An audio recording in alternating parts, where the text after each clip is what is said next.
Hola, buenas tardes a todos.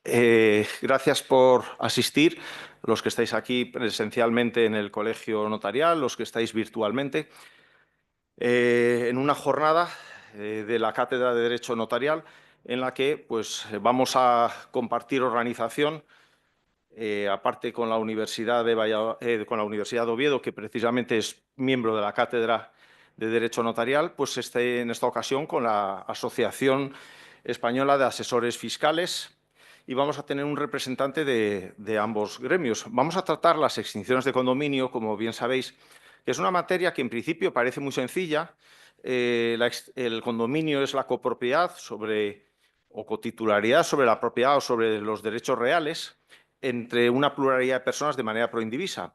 Y la extinción, lógicamente, es cuando concluye esa proindivisión y queda un único titular. ¿Por qué tenemos tanto interés en esta materia los notarios? Pues porque en nuestro despacho lo vemos mucho, asiduamente, precisamente pues cuando una pareja joven compra un piso, cuando unos casados en régimen de separación de bienes compran un piso, cuando una serie de hermanos heredan a sus padres. Y claro, cuando quieren cesar con esa situación, muchas veces dicen, oye, nosotros queremos comprar la parte, o uno quiere comprar la parte a sus hermanos. Entonces, claro, la compra tiene una tributación por transmisiones patrimoniales onerosas al 8%, mientras que, sin embargo, nosotros pues, les exponemos que existe este negocio, la extinción de condominio, que tributa por actos jurídicos documentados a un tipo mucho más bajo, el 1,20%, y por ello, precisamente, es más importante y por eso muchas veces la Dirección General de Tributos trata de limitar estas posibilidades. Aunque estos dos conceptos que he planteado parecen muy sencillos, sin embargo, la práctica nos lleva a situaciones muy distintas. Dos matrimonios que compran un piso para veranear o un piso para esquiar y pasan unos años y al final deciden que eso solo se lo quede un matrimonio. Pues eso es una situación que probablemente expongamos si es una extinción de condominio o no. Aquellas situaciones en las cuales pues, existe un matrimonio, una pareja que están conviviendo en un inmueble y que, sin embargo, existe una deuda hipotecaria y van a liberar un cónyuge al otro de esa deuda hipotecaria. ¿O qué ocurre cuando han comprado un piso y una plaza de garaje en el mismo edificio? En principio parece que son dos bienes cuando son registrales distintos, no son anejos. Y luego también todas las situaciones que se generan con las al heredar a los padres. Parece que hay dos orígenes, la herencia del padre, la herencia de la madre, y entonces hay una doctrina, sobre todo administrativa, muy compleja sobre cuántas comunidades hay. ¿Dónde está el tema de cuántas comunidades hay? Porque, claro, no tiene que ver que se extinga considerando si todo es una comunidad, entonces en ciertos supuestos cada hermano tendrá que llevar un inmueble, a que se considera que cada comunidad o que sobre cada bien hay una comunidad, porque entonces teóricamente un hermano podría llevarse los dos bienes, extinguiendo cada comunidad. Entonces, todos estos temas que en el despacho nos traen locos y hay muchas contradicciones, pues vamos a intentar que nos aporte un poco de luz nuestros ponentes. Por un lado, doña Estefanía Álvarez Fernández, que es profesora de la Universidad de Oviedo, es además doctora, precisamente con una tesis en materia tributaria sobre el recurso de casación. Tiene dos másters en relación, pues uno organizado por la universidad y otro por el Colegio de Economistas. Es además miembro del Grupo de Investigación del Derecho Tributario y Financiero de la Universidad de Oviedo. Forma parte de la red de profesores de Derecho Financiero y Tributario de la Asociación Española de Asesores Fiscales y también del Colegio de Abogados de Oviedo. Por otra parte, también nos va a exponer la materia don Fernando Fernández Ballinas, que es abogado en ejercicio, especialista en materia tributaria y delegado territorial de la Asociación Española de Asesores Fiscales.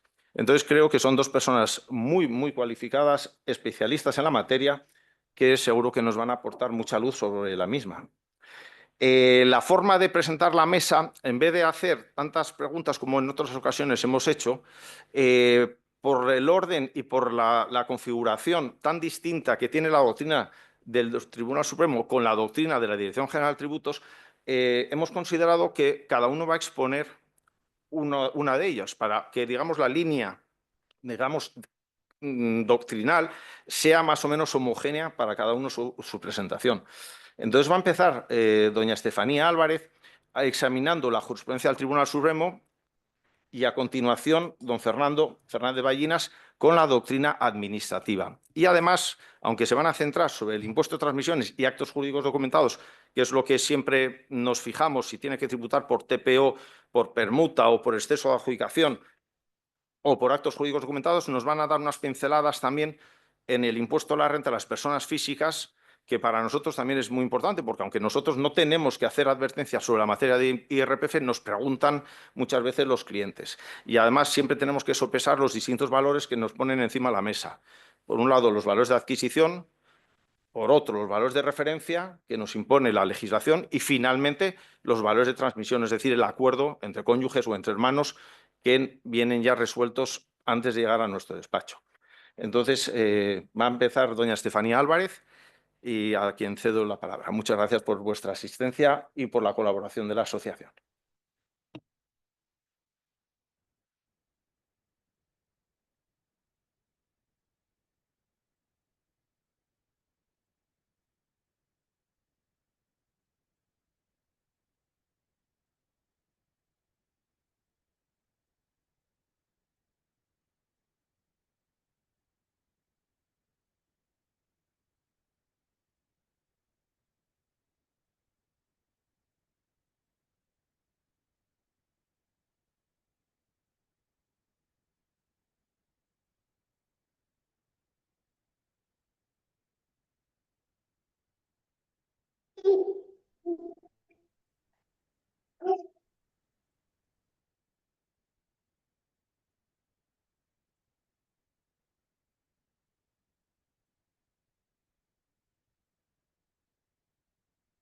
En primer lugar, muchísimas gracias, Fernando, por la presentación y disculpen los inconvenientes técnicos que siempre hay en toda jornada.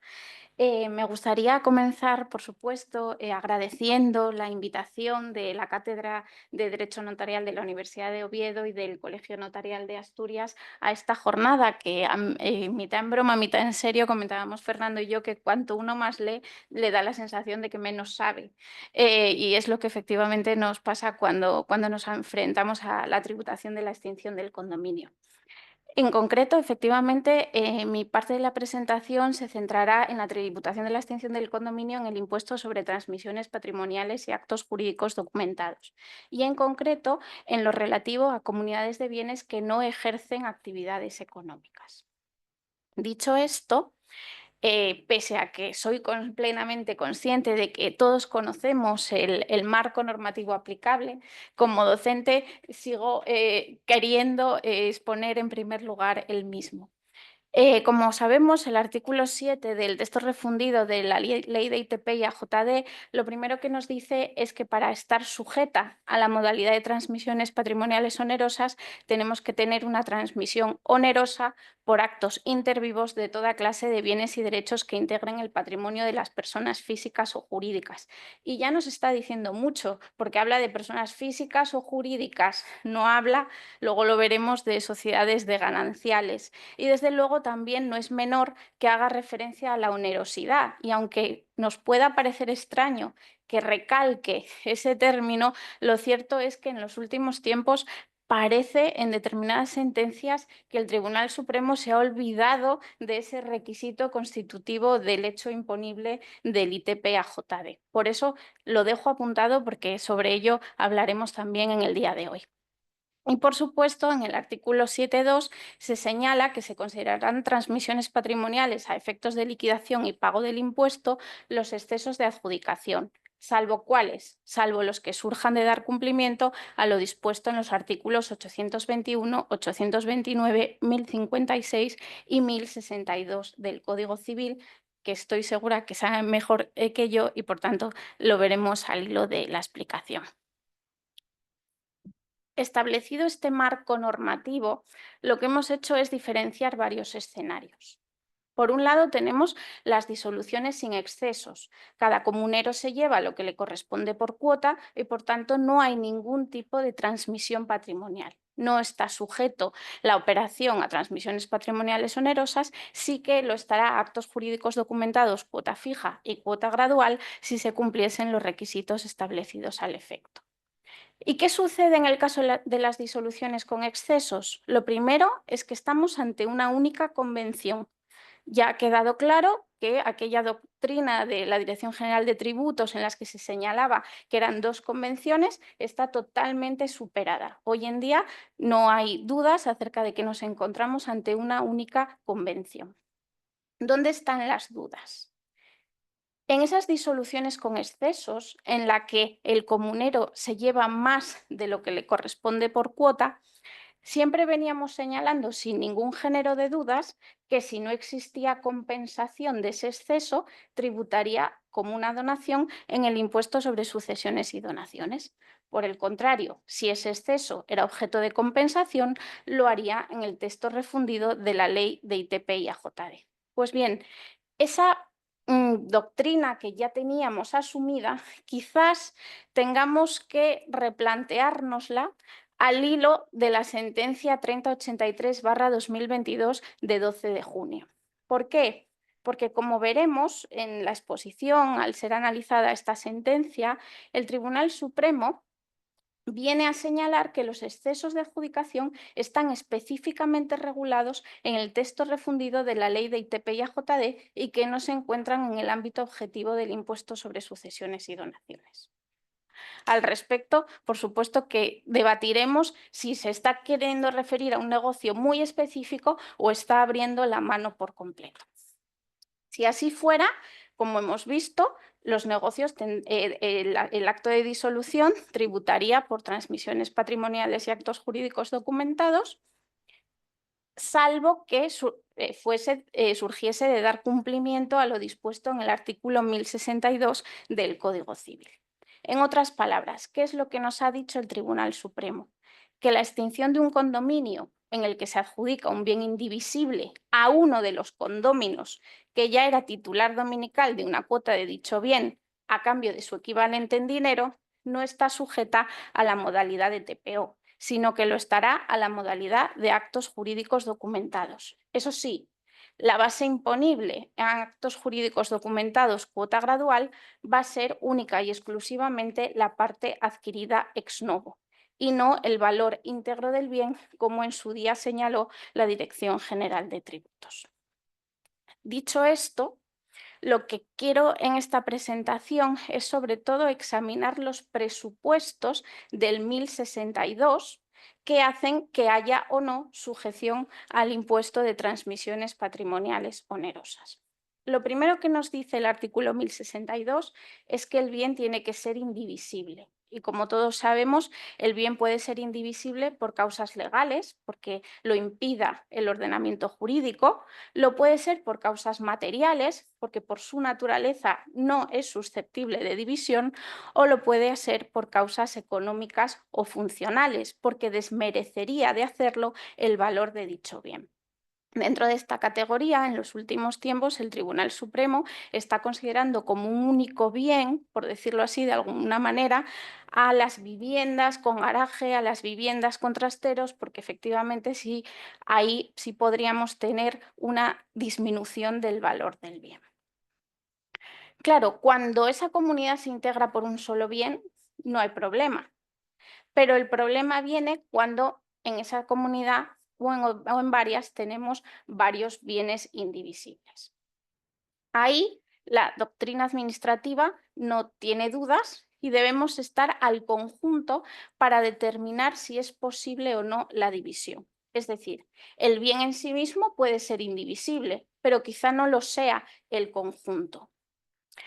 ¿Qué es lo que tenemos que hacer? Formar lotes equivalentes para tratar de evitar o minorar el exceso. ¿Por qué? Porque si cupiese una adjudicación distinta que evitase o minorase el exceso y no lo estuviésemos haciendo, ojo, porque en ese caso sí que acabaríamos tributando en transmisiones patrimoniales onerosas.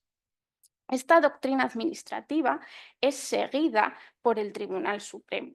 En su sentencia 3480/2019 de 30 de octubre, lo que nos viene a decir es que la indivisibilidad del bien no impide que el reparto se pueda hacer mediante lotes equivalentes, evitando en la medida de lo posible el exceso. Lo que se nos pide es que no resulte posible un procedimiento de distribución entre comuneros distinto al de la adjudicación a uno solo. En definitiva, que el exceso sea inevitable. Si alguno conoce por la referencia esta sentencia, se sorprendería de que al hilo de esas afirmaciones haya resuelto lo que ha resuelto, porque entendió que no estaba sujeta a TPO la disolución simultánea de dos condominios en los que un comunero se adjudicaba la totalidad de los bienes, incluso aunque era el que menor participación tenía en una de las comunidades. Con lo cual, efectivamente, nos sorprende los razonamientos para luego al final acabar diciendo que en ese caso no había sujeción, que daba igual que se lo llevase él mismo, incluso que esa persona que se lo llevara tuviese una menor participación en una de las comunidades.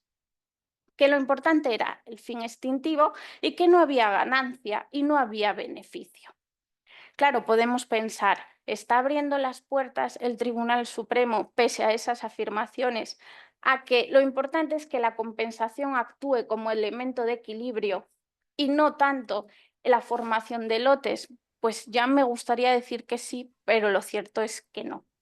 En la sentencia 2881/2020, de 16 de septiembre, lo que nos dice es que los excesos quedan sujetos al impuesto de transmisiones patrimoniales onerosas en los supuestos en que pueda evitarse o al menos minorarse con una adjudicación distinta. Dicho esto, quiero a continuación referirme al segundo de los presupuestos, concretamente a la adjudicación A1 que exige el 1062 del Código Civil, en el que descansa el supuesto de no sujeción del artículo 7.2b de la Ley de ITP.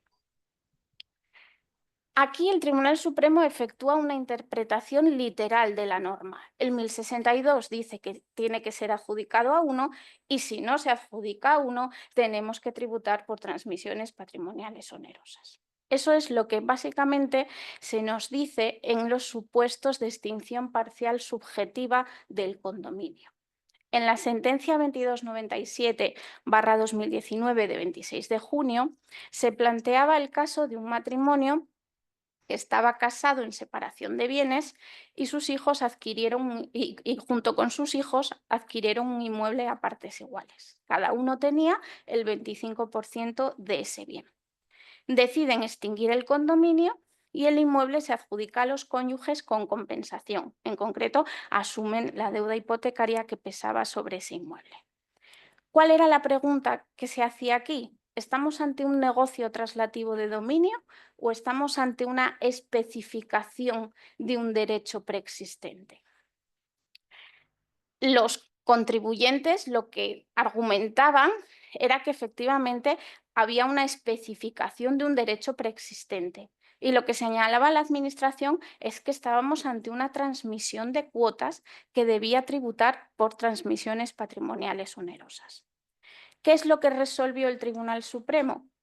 Que efectivamente, en este caso, tenía la razón la Administración y que en una modificación subjetiva de la situación de copropiedad por reducción de comuneros estamos ante una transmisión de cuotas que debe quedar sujeta a TPO. ¿Por qué? Porque en definitiva no hay adjudicación a uno como demanda el artículo 1062 del Código Civil en el que descansa el supuesto de no sujeción.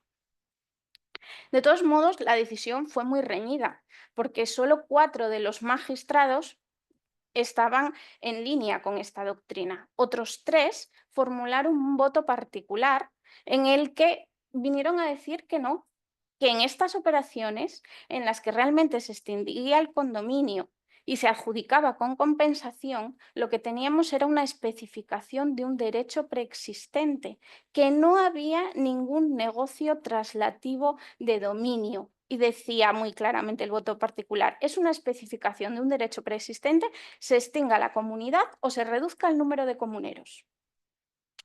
¿En qué se basaban estos magistrados que formularon el voto particular, a mi juicio, de manera acertada? Ellos fundamentalmente se preguntaban, ¿cuál es la nota distintiva entre un negocio traslativo o una especificación de un derecho preexistente? ¿Y qué era lo que decían? Muy sencillo. Yo cuando me voy de la comunidad, ¿me puedo llevar conmigo lo que me corresponde en proporción a mi cuota? Sí, porque es un bien divisible, segregable, de acuerdo. ¿Y usted decide dejarlo en la comunidad? Sí. ¿Y le compensan? Sí. Hombre, pues eso es un negocio traslativo de manual. Ahora bien, usted quiere salir de la comunidad, estamos ante un bien indivisible. ¿Se puede llevar consigo lo que le corresponde a su cuota? Materialmente no es posible. Por tanto, ¿qué es lo que dicen los magistrados que formulan este voto particular? Entonces, lo que tenemos aquí es una especificación de un derecho preexistente. Insisto en que, a mi juicio, desde luego, en este caso, tiene más sentido, al menos para mí, el voto particular y esa nota distintiva que la sentencia ni siquiera nos daba. Lo que nos decía la sentencia es, no, no, transmisión de cuotas. Se ha ejercitado un derecho de enajenación. Y esto no es una división, no hay voluntad extintiva, pero ¿por qué no la hay? Y lo que efectivamente dice el voto particular es, vamos a ver, aquí lo importante es si usted se lo podía llevar consigo o no se lo podía llevar. No se lo podía llevar, especificación de derecho preexistente. Esta es la doctrina, insisto, transmisión de cuotas sujeta a TPO para los supuestos de extinción parcial subjetiva del condominio. ¿Por qué? Porque lo que dice el Tribunal Supremo es que no hay adjudicación a uno y que estamos ante un negocio traslativo de dominio. ¿Y qué pasaría si en el caso que hemos visto antes, en lugar de adjudicársela un matrimonio o los cónyuges en separación de bienes, quien se lo adjudica son cónyuges que están casados en régimen de gananciales? Dice el Tribunal Supremo, ah, no, aquí el planteamiento es otro. ¿Por qué? Porque aquí sí que hay adjudicación a uno de los copartícipes, que es ¿quién? La sociedad de gananciales. Y dice, y como hay adjudicación a uno, no está sujeto a TPO, sino que lo está a actos jurídicos documentados, cuota fija y cuota gradual. Y en lo que responde a actos jurídicos documentados, la base imponible vendría dada por lo adjudicado a la sociedad de gananciales. Yo, sinceramente, tengo mis dudas. ¿Por qué? Porque yo no veo la adjudicación a uno. La sociedad de gananciales no tiene personalidad jurídica.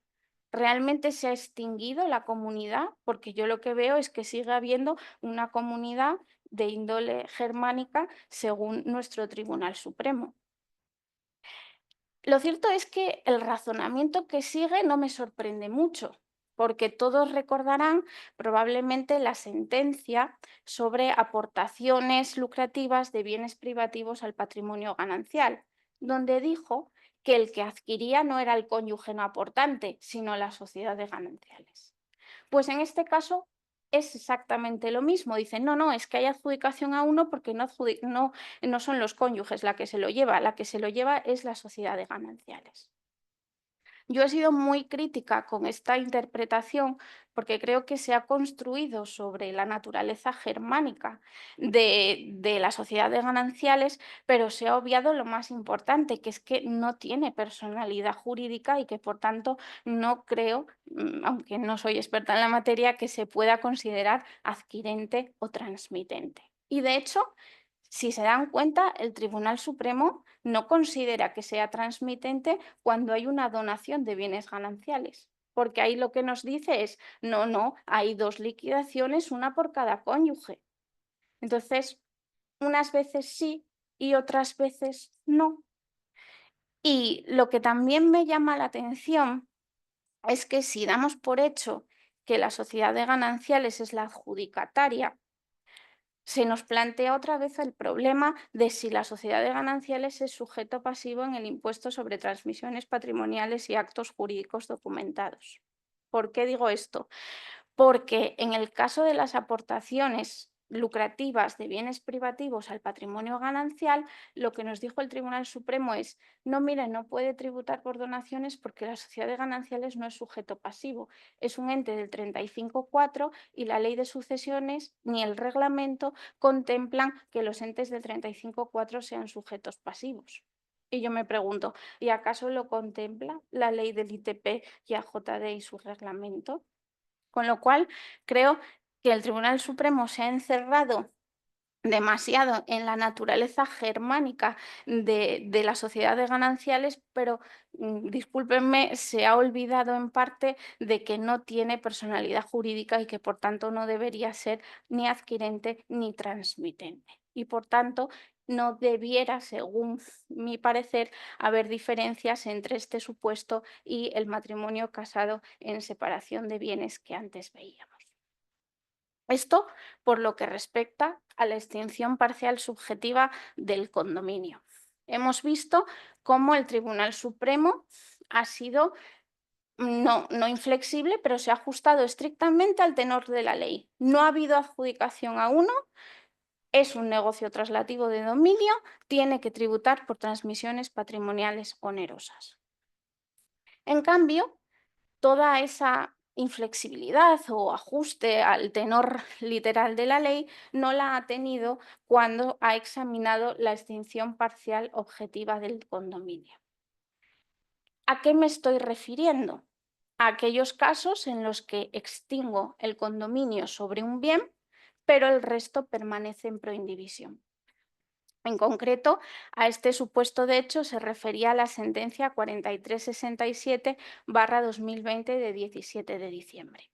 Aquí habían sido dos hermanos los que habían adquirido en proindiviso y por mitad varios bienes inmuebles con motivo del fallecimiento de su madre y deciden extinguir el condominio sobre una vivienda y un garaje, que se adjudica a uno de ellos con compensación al otro del exceso, pero el resto de bienes permanecen en proindiviso. ¿Qué es lo que dice el Tribunal Supremo? Ah, no, aquí hay adjudicación a uno. ¿Hay más bienes en división? No importa. Se cumple. Esto es una especificación de un derecho preexistente y no hay un negocio traslativo de dominio y, por tanto, no va a estar sujeto a transmisiones patrimoniales onerosas. Va a estar sujeto a actos jurídicos documentados, cuota fija, cuota gradual. ¿Cuál es el problema que a mí se me plantea con esta doctrina? Que es que se rompe por completo la idea de estar al conjunto para determinar si es susceptible o no de división. Porque lo que decía el Tribunal Supremo era, no, el bien en sí mismo es indivisible, pero oiga, mire usted el conjunto. Ya, pero es que si lo hago por etapas, pierdo de vista el conjunto. ¿Cuál es? Entonces, ¿qué me quiere usted decir con esto?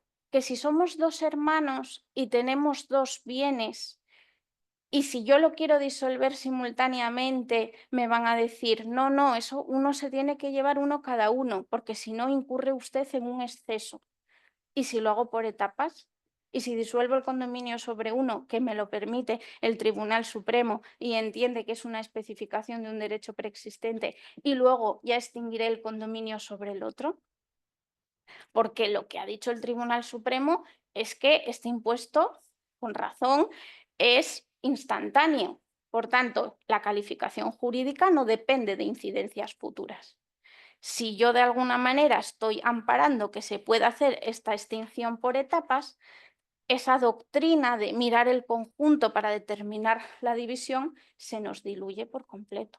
Al menos esa es mi opinión. Veíamos que uno de los presupuestos del 1062 del Código Civil era la indivisión, la adjudicación a uno. Y por supuesto nos falta la compensación como elemento equilibrador. ¿Qué era lo que se venía considerando? Y aquí el Tribunal Supremo se aparta del tenor literal de la ley. Lo que dice la ley es que tengo que compensar en dinero. ¿Qué es lo que decía el Tribunal Supremo? Bueno, en dinero, reconocemos que también asunción de deuda hipotecaria, pero es que ahora se han abierto más las puertas. ¿Por qué? Porque incluso considera que es admisible la compensación con bienes que son de titularidad exclusiva del adjudicatario, lo que siempre decía la Administración que era una permuta y debía tributar por transmisiones patrimoniales onerosas. Pues bien, ahora se admite por parte del Tribunal Supremo como medio de compensación y, de hecho, he visto sentencias del Tribunal Superior de Justicia de Asturias que, efectivamente, basándose y amparándose en esta sentencia, están admitiendo como compensación bienes de titularidad exclusiva del adjudicatario. Pero no es la única sorpresa que nos aguardaba en materia de compensación.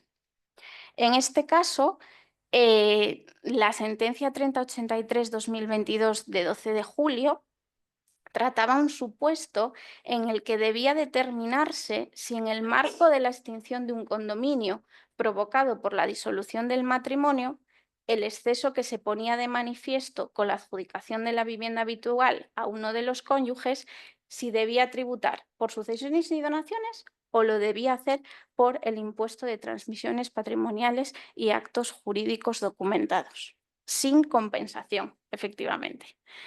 ¿Y qué fue lo que nos dijo el Tribunal Supremo en este supuesto de hecho en el que había un régimen económico matrimonial en separación de bienes, en el que el marido se adjudicaba una vivienda y un aparcamiento y la mujer se adjudicaba una vivienda habitual y un aparcamiento, habiendo un exceso de 40.000 euros a favor de la mujer sin compensar?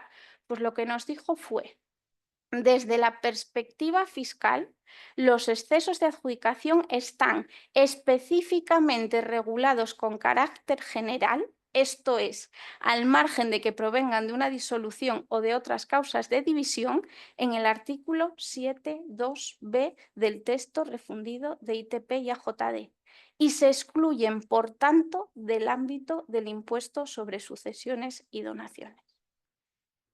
Está dejando aquí la puerta abierta a que, efectivamente, los excesos sin compensación tengan que tributar por el impuesto de transmisiones patrimoniales y actos jurídicos documentados, lo cual, en el caso de autos, llevaba a que se aplicase el artículo 32.3 del reglamento de ITP y AJD, que dice lo siguiente: no motivan liquidación por la modalidad de transmisiones patrimoniales onerosas los excesos de adjudicación declarados que resulten de las adjudicaciones de bienes que sean efecto patrimonial de la disolución del matrimonio o del cambio de régimen económico, cuando sea consecuencia necesaria de la adjudicación a uno de los cónyuges de la vivienda habitual.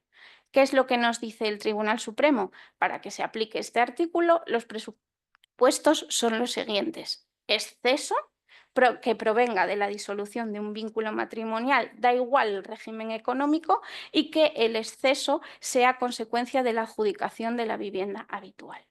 Pero, insisto, lo más importante de esta sentencia no es la aplicación al caso de autos del artículo 32.3, sino lo que nos dice el Tribunal Supremo, que los excesos de adjudicación, independientemente de que vengan de la disolución del vínculo o no, están regulados en ITP y AJD, incluso cuando no existe compensación, y quedan excluidos del ámbito del impuesto sobre sucesiones y donaciones.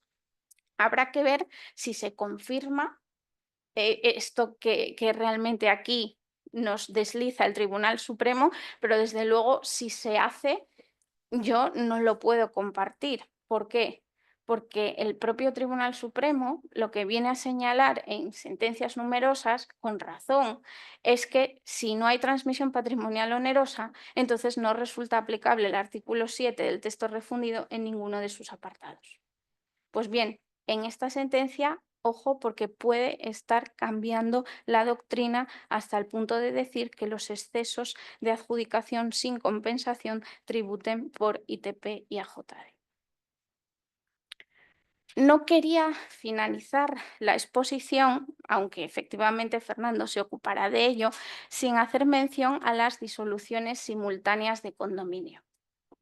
En concreto, como todos ustedes saben, la Administración venía señalando que, cuando había comunidades de distinto origen, teníamos que extinguir cada una por separado. ¿Qué es lo que nos dice el Tribunal Supremo en esta sentencia 3480-2019? Que el hecho de que exista uno o varios condominios no es obstáculo para la aplicación del artículo 7.2b, que ya nos estaba queriendo decir que ustedes iban a poder disolver de manera simultánea y acumulada. Pero es que este hecho se confirma con la lectura de la sentencia 2218/2024 de 30 de abril, donde, dando un paso más, dice que es irrelevante a efectos fiscales el origen de las comunidades. En concreto, en el supuesto de hecho que trataba la sentencia, teníamos a dos comuneros que habían adquirido por compraventa dos fincas al 50% y habían adquirido también una finca por donación al 50%. Deciden extinguir ambos condominios formando lotes equivalentes y sin necesidad de acudir a la compensación en metálico. Por tanto, no había excesos. ¿Qué es lo que le dice la Administración? Oiga, no, usted aquí está permutando bienes, está intercambiando bienes de una y otra y las disoluciones tienen que ser independientes. ¿Qué es lo que le dice el Tribunal Supremo? Que resulta estéril desde el punto de vista fiscal la existencia de una o varias comunidades de bienes, que lo que tenemos aquí es un patrimonio colectivo que está formado por bienes y derechos que pertenecen en común a varias personas que proceden de distintos negocios jurídicos intervivos y o mortis causa y que en caso de no regularse se van a regir por las normas civiles de la comunidad de bienes. Y que a estos efectos es irrelevante el título de adquisición. Por tanto, aquí vemos cómo en un supuesto en el que tenemos dos condominios con los mismos comuneros y con la misma participación, lo que nos dice es que podemos jugar como si fuera una a la hora de hacer esos lotes equivalentes. Y que en ese caso aquí no había excesos y que no estaría sujeto a transmisiones patrimoniales onerosas, sino que se sujetaría a actos jurídicos documentados, cuota fija y cuota gradual. Las conclusiones que se han alcanzado en relación al impuesto de transmisiones patrimoniales y actos jurídicos documentados, aquellos supuestos en los que hemos dicho que no había transmisión de cuotas, que no había negocio traslativo, que lo que había era una mera especificación de un derecho preexistente, pues todas esas conclusiones alcanzadas sirven también en el ámbito del impuesto sobre el incremento de valor de los terrenos de naturaleza urbana. ¿Por qué digo esto? Porque realmente el hecho imponible del impuesto pone de manifiesto que lo que se grava es el incremento a resultas de la transmisión de la propiedad. Pero si entendemos que no hay un negocio traslativo de dominio, que no hay una transmisión, sino que hay una especificación de un derecho preexistente, ni hay TPO ni hay plusvalía. Y volviendo efectivamente al origen y al esquema inicial, lo que ya viene reconociendo también la propia Administración Tributaria, la propia Dirección General de Tributos, es lo siguiente. Si hay una disolución sin excesos, no hay transmisión. No se pagaría TPO, pero tampoco se pagaría el impuesto sobre el incremento de valor de terrenos de naturaleza urbana.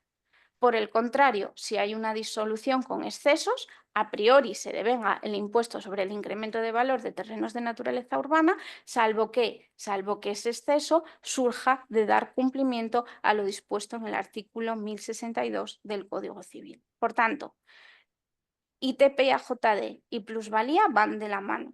El que es un verso suelto es el impuesto sobre la renta de las personas físicas. ¿Por qué? Porque en esos casos, nos dice el Tribunal Supremo, el hecho imponible no es la transmisión.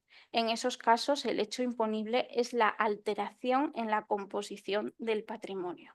Por tanto, el hecho de que un negocio no esté sujeto a TPO y tampoco lo esté en plusvalía, como veremos y expondrá Fernando en su ponencia, no quiere decir que no vaya a haber ganancia patrimonial. Bueno, por mi parte, nada más. Muchísimas gracias por todo.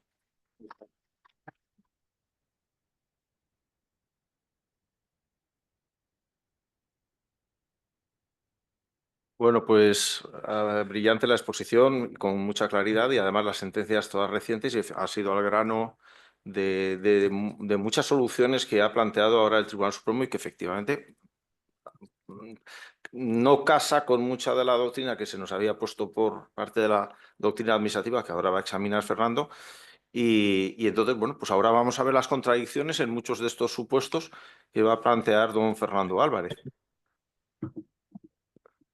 Bueno, buenas tardes. En primer lugar, muchísimas gracias por la invitación. Personal, a título personal, pero también como delegado de la zona de Asturias y León de la Asociación Española de Asesores Fiscales. Muy agradecidos por colaborar con vosotros. A nivel institucional, estamos encantados de este tipo de actividad, especialmente con los notarios. Tenemos ya convenios suscritos con colegios notariales y, como le había comentado a Fernando, os propondremos una colaboración más formal. Y particularmente quiero trasladaros el agradecimiento directamente de nuestro presidente, Bernardo Bande, por las razones que ahora os voy a decir si soy capaz de poner esto en marcha. Bueno, digo particularmente con él porque él es un auténtico especialista en esta materia y él personalmente ha estado dando cursos pues, por media España con presentaciones sobre este asunto y le hubiera encantado estar aquí hoy, pero por circunstancias no ha podido ser. Particularmente tenemos un congreso con el Consejo General del Poder Judicial a partir del lunes que viene en Cáceres. Este año el Congreso Nacional de la Asociación va a ser en Oviedo, así que vamos a visitaros en la primera semana de noviembre. Y bueno, sinceramente esperamos que podamos resultaros de utilidad y colaborar con vosotros y ahondar en cuestiones tributarias de las que, no sé, como decía Estefanía antes, no sé si nos quitan el sueño en muchos casos. Dime cómo hacemos esto.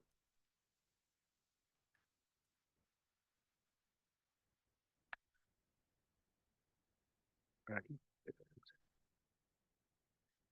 Bueno, yo he preparado una pequeña exposición para que sirva de guía a los comentarios sobre que voy a hacer un poco en desarrollo de lo que ha estado... Vale, perfecto. Y ahora, aquí, ¿no? Este no. Bueno, sí, pero para que se vea, ¿no? Como... Ahora sí, ¿no? Lo has hecho antes, perfecto. No sé. Sí, pero para que se vea... Mira, ahora creo que sí lo va a coger. Aquí. Ahora sí. Bueno, pues efectivamente, empezaba Estefanía diciendo que vaya una materia tan casuística y vaya unos criterios que nos ha expuesto o que nos ha dado el Tribunal Supremo con relación a esta cuestión. La primera aproximación, y bueno, debo decir también, disculparme, porque no quería dejar pasar la oportunidad de referirme a compañeros suyos de notarios, Antonio Botia y Ana Botia, Javier Máximo Juárez particularmente, que es un activo colaboración de la Asociación Española de Asesores Fiscales, es compañero nuestro y ha impartido esta materia en distintos foros de la EDAF. Yo recuerdo recientemente Benidorm, hablar de esto, Alberto Gutiérrez y, cómo no, Jorge Cadórniga. Pues hablábamos antes con Fernando de, yo no recuerdo en qué fecha se editó su libro. Antes de todas las empresas. Sí. Bien, lo primero que debo decir es que, claro, yo tengo aquí, he traído, bueno, no sé lo que he leído ya, de la verdad, de tantas cosas que he leído. ¿Qué hacíamos? ¿Cuál era nuestro objetivo antes de cara a una cuestión que yo comparto también de que es una... para mí esto tiene naturaleza de fiscalidad familiar. Es raro que uno a lo largo de su vida no se encuentre en una situación de una extinción de un condominio buscado o sin buscarlo. Todas las situaciones hereditarias, todas las situaciones bueno, familiares de todo tipo. Y desde el punto de vista del profesional que se encuentra encima de la mesa con esta situación, algo que hasta hace no demasiado tiempo parecía que no tenía ninguna importancia, puede dar lugar a una serie de dolores de cabeza bastante considerables por efectos fiscales más o menos acotados. Pues efectivamente una cosa es tributar por actos jurídicos documentados con una cota gradual que, bueno, se puede encajar el golpe. se encaja peor el impuesto de transmisiones patrimoniales, pero tampoco se puede, a lo mejor no se muere nadie en el intento, pero si después aparecen otras cuestiones como el IRPF o en lo que hemos hablado del impuesto sobre tributar como donación, pues la cosa ya es diferente, sobre todo en muchos casos en los que hay no monetarización de determinados rendimientos y bueno, y luego las comprobaciones llegan después, mucho después de haber realizado los actos, de modo que plantear una extinción de un condominio, llevar al notario una serie de documentación para dividir un patrimonio común con orígenes en el pasado, en tiempos inmemoriales en muchos casos, o aflorar situaciones de diferencias de valor con respecto a los valores en fechas muy lejanas, puede ser un verdadero problema y desde luego no es algo para tomar a la ligera, ni mucho menos. Y si a esto le añadimos que recientemente, desde hace no mucho tiempo, tenemos en vigor un nuevo concepto de valor ideado por el Estado para resolver problemas que no era capaz de resolver de otra manera, como es el valor de referencia, pues animamos aún mucho más la cuestión para tener todos los ingredientes y de que, bueno, de que los acuerdos en los que llega determinadas familias de cara a unas extinciones o a unas adjudicaciones de bienes comunes, pues el día que se va a ver al asesor fiscal o que se va a ver al abogado, pues se echan atrás por los efectos fiscales que nadie había contemplado cuando se plantearon. Yo voy a empezar un poco casi donde lo dejó Estefanía, en lo que algunos quieren ver como la luz que va a iluminar esta cuestión, que son esas dos famosas sentencias, la 2217 y la 2218 de 26 de abril, de 26 y de 30 de abril del año 2024, en la primera exponente Antonio Montero y la segunda Isaac Merino. Y realmente me resulta curioso leerlas detenidamente y leer casi literalmente, y además esto ya es una cosa que, bueno, no lo sé, como supongo que de alguna manera todos los que estamos en el ámbito específicamente tributario, y lo digo y pido perdón a mis compañeros aquí, estamos un poco enfermos. Al leer los razonamientos o los fundamentos de la sentencia, leemos lo que precisamente Javier Máximo Juárez escribía hace no muchos años sobre esta materia de forma literal, transcrito en el contenido de los fundamentos de esas sentencias. Ahora voy a ir con ellas, pero parece que, y para no repetir o reiterar lo que ha estado contando Estefanía, parece que de todo este compendio de casuístico que ha ido resolviendo primero tributos, luego el Tribunal Económico Administrativo Central, la Dirección General de los Registros, sobre distintos aspectos de esto. Concretamente hay un artículo muy bueno de Antonio Botía y Ana Botía sobre bueno, pues que extractan resoluciones de la Dirección General de forma, vamos, brillante y acertada, a mi juicio. Lo que viene a ocurrir ahora es que toda esta casuística que al final estábamos todos pendientes de qué emitía, de qué decía tributos, pues no sabría decir. Yo aquí me parece que tengo 85 consultas desde el año 2018. Pues no lo sé, habrá del año 22 y 23 hay días que en la misma fecha hay más de 10 consultas emitidas y no todas referidas exactamente al mismo supuesto. Bueno, pues parece ahora que nos vamos a olvidar de esa perspectiva estrictamente tributaria que la Administración ubica en ese foco, en esa perspectiva, creo que puedo decir sin duda, recaudatoria, o más que como una búsqueda estrictamente de la recaudación, como una pretensión de evitar que haya rentas que se queden sin gravar, pues se integra definitivamente en el ámbito de la naturaleza civil de la operación de la extinción del condominio. Para tributos, todo esto venía determinado para determinar la compensación o el exceso de adjudicación, identificar si existía esa inevitabilidad por la indivisibilidad de los bienes, con un ojo puesto en la naturaleza de las comunidades de bienes, de forma tan casuística como que en consultas sobre los mismos asuntos, en distintos supuestos, como eran adquisiciones hereditarias entre herencias paterna y materna, con adquisiciones de bienes por compra y otras por donación a favor de los hijos. Bueno, pues se ha llegado, está escrito, ahora lo vamos a ver, que hay tantas comunidades como bienes, que en otros casos hay que atender al origen y al destino de los bienes, y que en otros casos, como llega ya incluso este criterio del Tribunal Supremo en esas dos sentencias seguidas, que prácticamente son transcripción una de la otra, nos está diciendo poco menos que, bueno, que esto es absolutamente, bueno, no, más un poco menos no, nos lo dice que es absolutamente intrascendente. Es verdad que hay una auto de admisión en el Supremo del 23 que se le pregunta específicamente esto, de cuántas comunidades hay, y sobre todo de cara a la respuesta a determinadas preguntas que nos hacemos, pues para no meter la pata a nosotros los profesionales y poder asesorar debidamente a la gente, en el sentido de decir, oye, y si estamos extinguiendo una comunidad con el criterio que ha estado planteando Estefanía, tenemos que extinguir todas las que tengan el mismo origen, tenemos que mantener, podemos hacer esa extinción parcial objetiva.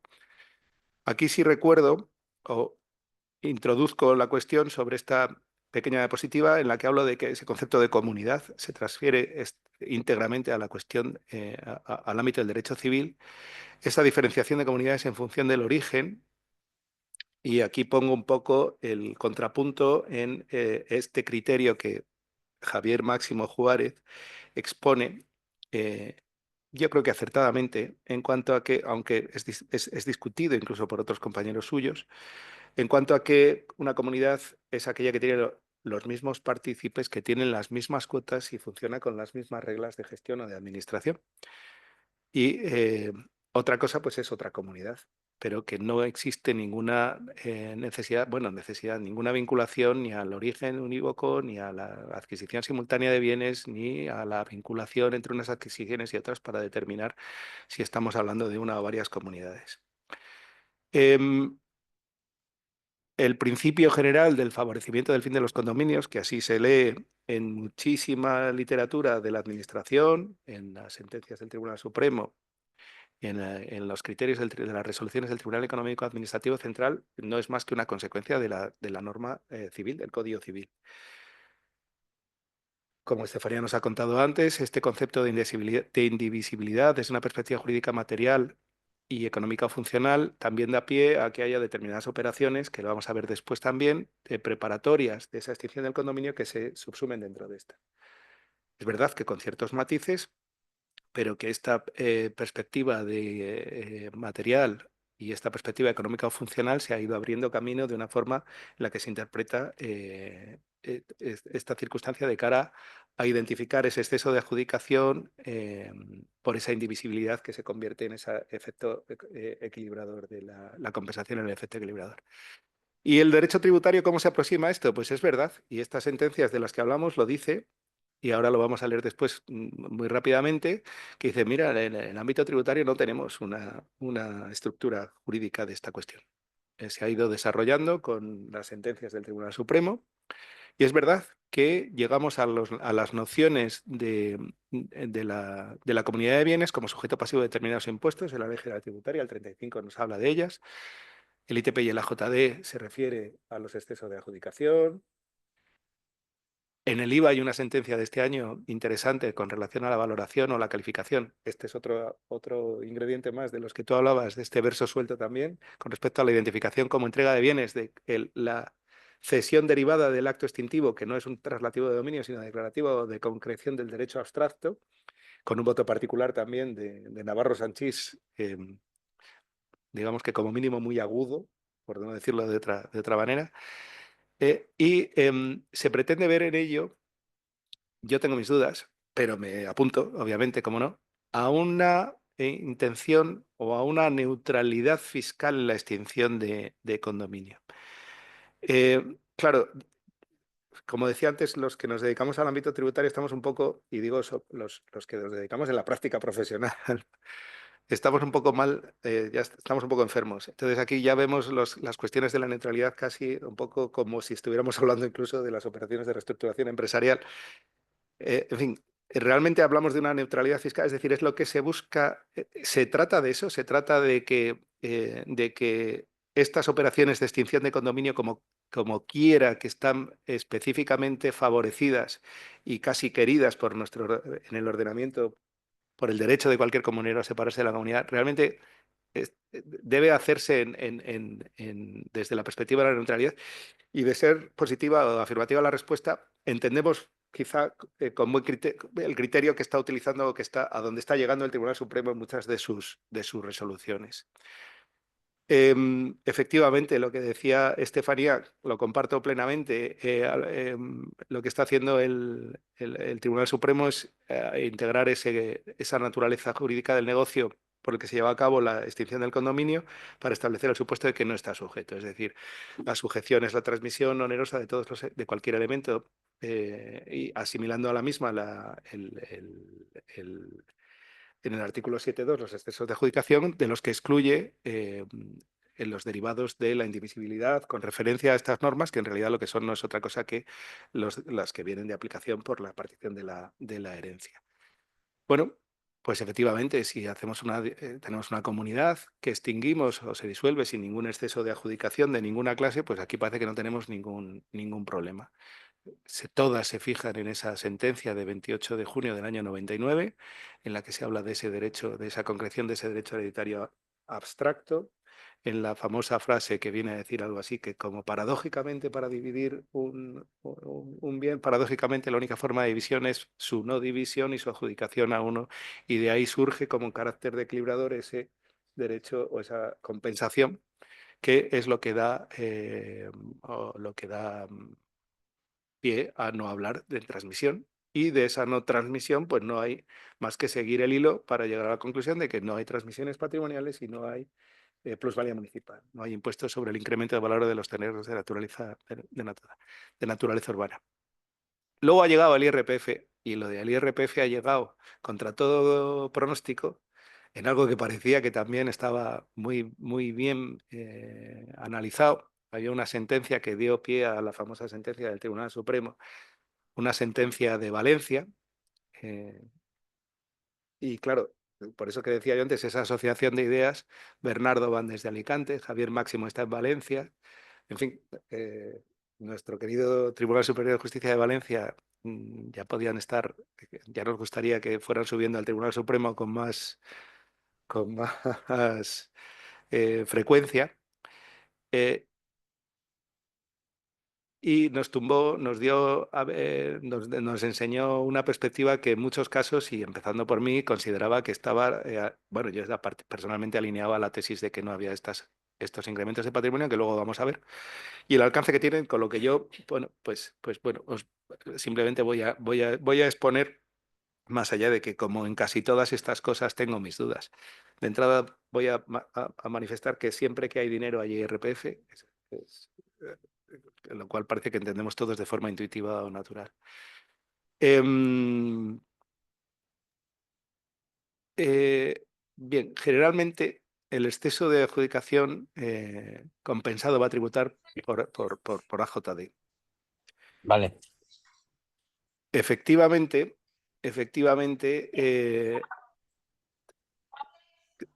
entiendo y quiero pensar que es así, desde luego yo en la práctica profesional así lo hago. Yo voy a buscarle la opinión de tributos donde no tengo la opinión del Tribunal Supremo. Y me niego a aceptar que tenga que atenerme o aquietarme a un criterio que puede establecer tributos en una consulta muy concreta, o que haya resuelto el Tribunal Económico Administrativo Central, aunque sea en unificación de criterios sobre algunos aspectos. ¿Por qué digo esto? Porque sobre cada apartado, cada punto de los que estoy hablando, hay desde el año 2010 o 2009, ya no he mirado más atrás, bueno, sí, he visto cosas del 5, del 3. Todo esto que estoy diciendo hay opiniones más que diversas emitidas por la propia administración. Decía aquí que este exceso compensado tributará por actos jurídicos documentados por la cuota gradual, determinándose la parte del valor del inmueble adjudicado a uno correspondiente al comunero cuya participación desaparece. Claro, antes tributos y el Central, en esas resoluciones del 2015 y esa consulta de tributos del 18, claramente entendía que había dos convenciones y las hacía gravar en ambos casos. Una era la extinción o la disolución, y otro era el exceso de adjudicación. Desde la sentencia, o parece que el criterio es que ya estableció, que antes mencionó Estefanía, de la sentencia de 14 de marzo de 2019, se considera que solo hay una convención, que es esta extinción de condominio, como resultado de la adjudicación de los bienes. Y es esa indivisibilidad la que produce el exceso de adjudicación, pues en otro caso no se produciría. Claro, este criterio que indico ahí es el que hemos estado comentando. ¿Qué pasa si no hay compensación y se produce una liberalidad? Pues que no en todo caso tributa. Pues a lo mejor no en todo caso, no en todo caso, pero desde luego, bueno, pues es algo que tenemos que tener en el punto de mira para ver si realmente se refiere exclusivamente al caso de la adjudicación de vivienda o se refiere en cualquier caso. Ciertamente, el fundamento de la sentencia lo redacta con carácter general, aunque es verdad que el caso del procedimiento se refiere a una adjudicación de vivienda a uno de los cónyuges. Fernando, sigo con el... ¿Quieres que deje para el final el IRPF? Yo creo que sí. Si quieres, vamos por orden de TPO y AJD, y si hay tiempo para el IRPF, lo tratamos ahí.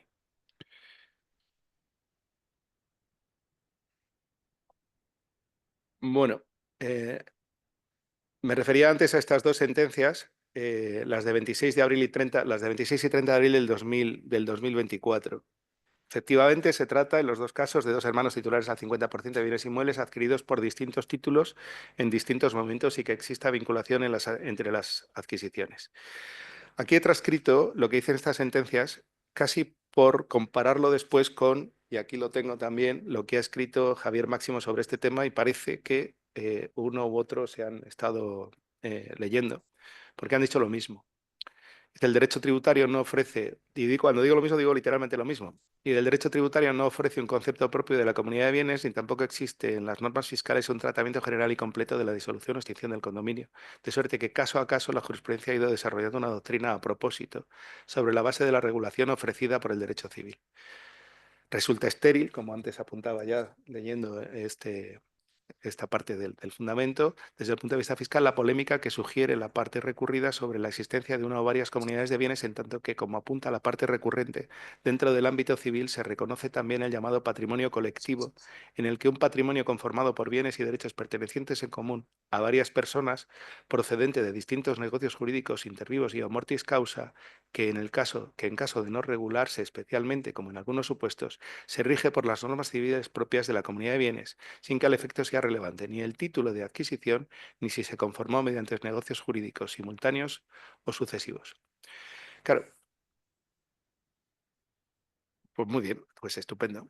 Pues ya tenemos un patrimonio colectivo, y cuando hablábamos de una comunidad de bienes que antes estábamos aburridos de leer en muchas consultas de tributos que hay tantas comunidades como bienes, pues ahora resulta que no, que puede que no, que estamos hablando, volvemos o vamos a ese concepto que ya he expuesto, entre otros, al que cito particularmente Javier Máximo en la revista tributaria número 146, pues parece que esto nos está dando una solución a esa vía de disolución de ese patrimonio en conjunto, en bloque.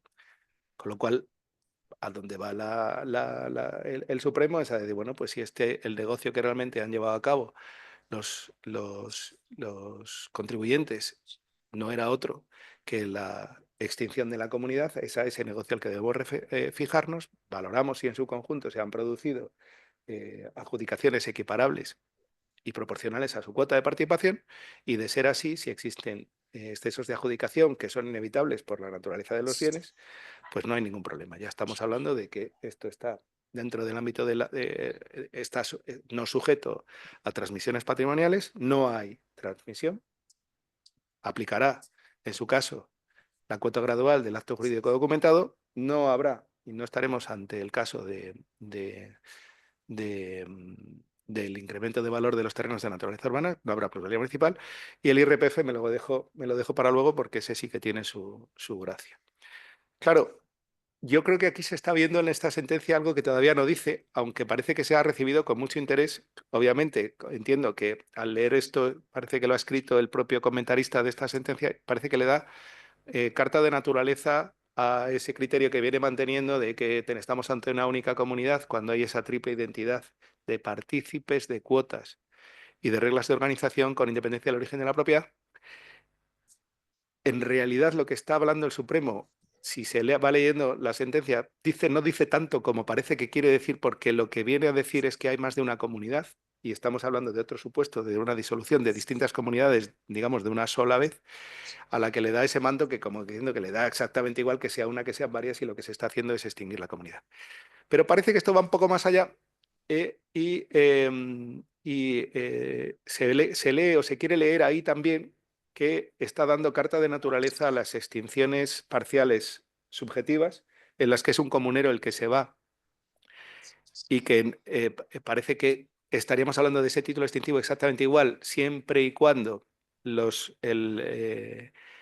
resto de los comuneros que permanecen acrecen su participación manteniendo la proporción en la que tenían antes, con la exclusión de este saliente, y la extinción parcial objetiva, en la que distintos miembros de una comunidad deciden adjudicarse en exclusiva un bien, manteniendo la comunidad sobre el resto de los bienes. Claro, yo ahí, en lo que decía Estefanía, claro, yo ahí me voy siempre a evitar el fraude a través, no por negar esa naturaleza del negocio, sino por el abuso del derecho, es decir, por un fraude, por conflicto en la aplicación de la norma tributaria, si es que puedo acreditar que en realidad los negocios no eran o es un conjunto artificial que en realidad lo que busca es un efecto distinto del que es propio para esas operaciones. Pero bueno, esa es la cuestión. ¿Por qué esto tenía trascendencia en el tema del origen de la comunidad? Bueno, esta resolución del TEAC, del Central de Unificación de Doctrina, del 7 de junio del 2018, que es la que empieza a meter el dedo en la llaga con el tema del IRPF también, dice que para que haya una comunidad se exige la existencia de un mismo origen, puesto que en caso distinto, la procedencia, de distinta procedencia, es una cuestión de una herencia paterna y materna, estamos hablando de más de una comunidad. Para tributos, bueno, decía, claramente estamos ante una única comunidad en el caso de las que son de tipo germánico, que son las sociedades gananciales y las herencias antes de la adjudicación. De hecho, bueno, me imagino que viene por aquí. Hay alguna consulta de tributos que debería decir que desde el momento en el que se produce la partición, aunque sea en prediviso para todos los herederos, estábamos ante tantas comunidades como bienes se habían adjudicado a partir de ese momento.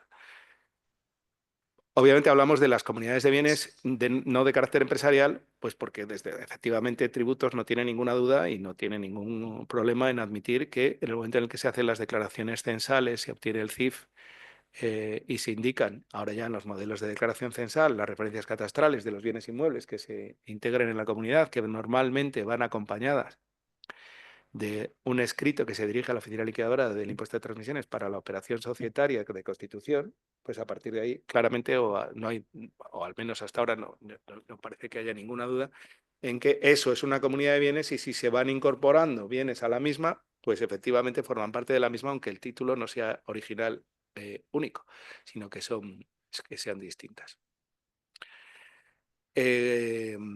Hay tributos en esa consulta del año 21, conforme bueno, pues se establece el caso de que, me parece que es la que comentaba ahora, una herencia ya adjudicada en prediviso se considera que hay tantas comunidades de bienes en común porque ya no es una comunidad hereditaria. Manteniéndose este criterio, que yo creo que es, bueno, pues que de la literalidad de incluso ya en ese año, aunque esta es anterior a estas sentencias del Supremo, ya desde el año 19 se intuye que desde de esa sentencia, sobre todo desde la famosa de 30 de octubre, que es un poco intrascendente, que no hay por qué llegar a esta situación. Esas resoluciones de la Dirección General de los Registros, particularmente las dos primeras, se cita mucho la del año 2012 y también la del año 18, parece que vienen a reconocer incluso, reconocen que es intrascendente, que no es lo esencial el origen único de los bienes, y además, de hecho, dan pie a que se entienda por extinción no solamente la extinción total, sino la parcial, y la parcial objetiva y la parcial ¿Vas a jugar? subjetiva. Decía antes... Sí, perdonad, los que estáis asistiendo por videoconferencia, me parece que hay alguien que tiene un micrófono abierto. Por favor, ¿podríais comprobarlo? Muchas gracias.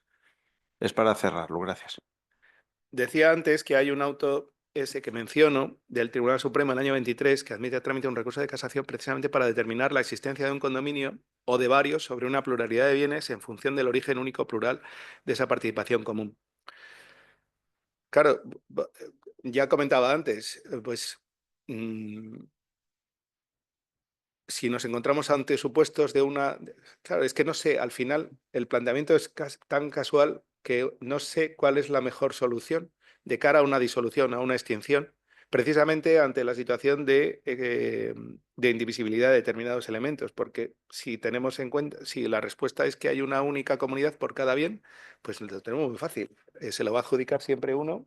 Tampoco tenemos ya los problemas que teníamos antes para determinar que la compensación tenga que ser ni en metálico, puede ser perfectamente en bienes incluso privativos, incluso puede ser asunción de deudas, incluso puede ser acordada el pago en fraccionado en las condiciones en las que se pacten, con lo cual, bueno, es distinto que venga, y sobre todo con la aplicación del valor de referencia, es distinto que nos encontremos ante comunidades con muchos bienes que tengan un difícil encaje, sobre todo en la idea que siempre preside de evitar, en la medida, bueno, en la medida posible, siempre evitar la judicialización de las divisiones de condominio. Como decía, ahora esto debería estar o debería quedar razonablemente superado, pero en los últimos años nos hemos encontrado con toda una casuística de opiniones de tributos. Que había tantas comunidades como bienes estaban en común, pues todas esas consultas que vienen, vemos que ya tienen unos ciertos años, hasta el año 16, las hay posteriores. Comunidades distintas por el título de adquisición, bueno, pues también, sobre todo las de herencia. Hay muchísimos casos en los que lo que se está tratando son herencias, casos habituales en los que primero fallece uno de los dos cónyuges, con un patrimonio ganancial y otro patrimonio privativo, nadie hace nada. Y cuando fallece el segundo es cuando se hacen las operaciones de partición de la herencia y se parten las dos herencias de una atacada. Ahora, desde la sentencia del 2019, entiendo que esto no es un problema si hay una extinción plena. Los problemas han venido surgiendo cuando se producen adjudicaciones, pero que incluso hasta la propia tributo se acepta en ciertos casos cuando ni siquiera hay una adjudicación a uno. Es una especie de reducciones de comunidades mayores en otras más pequeñas que se mantienen, que serían casos obvios, o sea, no estarían en unos casos de excesos de adjudicación en sí, puesto que además no son adjudicaciones a uno, pero que incluso en algún caso se han aceptado como extinciones amparadas o en los supuestos de no sujeción por esa supuesta inevitabilidad y esos excesos de adjudicación por inevitabilidad, y las han llevado a actos jurídicos documentados, es decir, las han excluido del ITP. Menciono ahí esa casuística para ver que realmente para la Administración esta es una cuestión esencial. Esencial que además sistemáticamente en todas las consultas o las resoluciones que emiten se identifican como cuestiones de hecho que les son ajenas o quedan fuera del ámbito de esa respuesta, porque son cuestiones de hecho que los órganos de gestión o los órganos propios de la administración tributaria deberán comprobar en cada caso.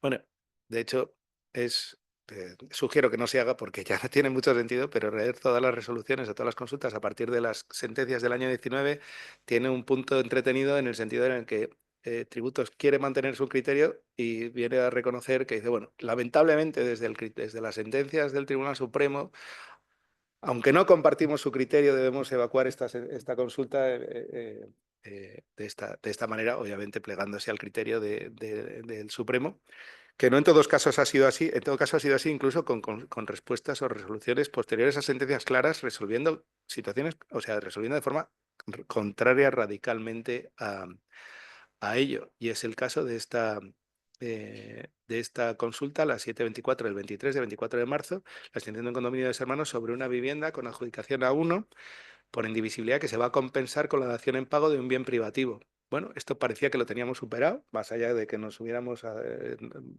gustado más o menos desde aquel criterio del Supremo, pues en este caso Tributos dice que esto es una permuta y se queda tan ancho. Pero, bueno, habíamos quedado que era un caso evidente de indivisibilidad, el exceso de adjudicación no era un caso de sujeción, y en el caso de que se compensara al otro con la adjudicación de un bien de carácter privativo, conllevaría efectivamente la tributación por transmisiones patrimoniales por esa dación en pago, pero no por la operación. Bueno, pues aquí Tributo se ha quedado tan ancho que ha dicho esto en este. Es verdad que no es que haya muchos casos así, pero sigue habiendo. Quizá yo recuerdo hace años que me decían, antes de hacer una consulta, ten mucho cuidado con lo que preguntes, porque a lo mejor la respuesta no es lo que esperabas que te dijeran. Bueno, obviamente, aunque yo creo que en esta materia, sinceramente, no es conflictiva en cuanto a que el régimen sancionador, en mi opinión, no se está llevando a cabo, es decir, aquí no viene inmediatamente una sanción después de una liquidación. En otras materias tributarias sí, y efectivamente muchas veces nos amparamos o buscamos la respuesta a una consulta precisamente para evitar que nos sancionen posteriormente. Bueno, esa sentencia que ya menciono también, bueno, es que es archiconocida, es un poco el punto de referencia, pues ahí el que hace un batiburrillo y mezcla todas las comunidades de bienes y dice, vamos a mezclar todo, disolver todo y adjudicar todo.